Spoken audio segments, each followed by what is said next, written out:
মুহূর্তে আমরা রয়েছি শিলিগুড়ি জেলা হাসপাতালে। আমরা খুব দুঃখ এবং কষ্টের একটা খবর জানাচ্ছি আপনাদের কাছে যে দুটি বাচ্চা একটা রোড অ্যাক্সিডেন্ট হয়েছিল। তাদেরকে আমরা নিয়ে আসি আমাদের অপ্রাণ চেষ্টা করে তাদেরকে সঠিকভাবে যেন চিকিৎসা পায় সেই ব্যবস্থা করে সঠিক সময়ের মধ্যে।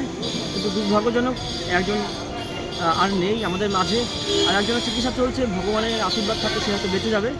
আমাদের ভিডিও করার একটাই সবার কাছে জানানো যে আপনারা দয়া করে ছোটো বাচ্চাদের কাছে মোবাইল গাড়ি দেবেন না, কারণ ওরা একদম অবুঝ। আপনারা তো বুঝেন, আজকে যদি বাড়ির লোকরা গাড়ি না দিত, দুটো বাচ্চা জোরে গাড়ি চালিয়ে গাছের সাথে বাড়ি খেয়ে কিন্তু একজন স্পটে মারা গেল, একজন চিকিৎসা চলছে। খুবই ভয়ানক একটা পরিস্থিতি আমাদের এই শাহুডাঙ্গি রোডে এই ঘটনাটা আজকে ঘটে। আমরা আমাদের 2 টাকা অ্যাম্বুলেন্সের মাধ্যমে চেষ্টা করলাম, আপ্রাণ চেষ্টা করলাম যে তাড়াতাড়ি যত তাদের সম্ভব না চিকিৎসার জন্য নিয়ে আসার জন্য।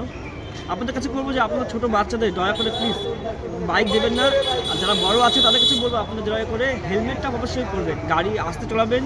আপনার জন্য আপনার পরিবারের লোকেরা বাড়িতে অপেক্ষা করে, তাদের জন্য কথা রেখে কিন্তু আপনারা দয়া করে গাড়ি আসতে চলাবেন। খুবই একটা মর্মান্তিক ঘটনা আজকে আমরা সাক্ষী রাখলাম।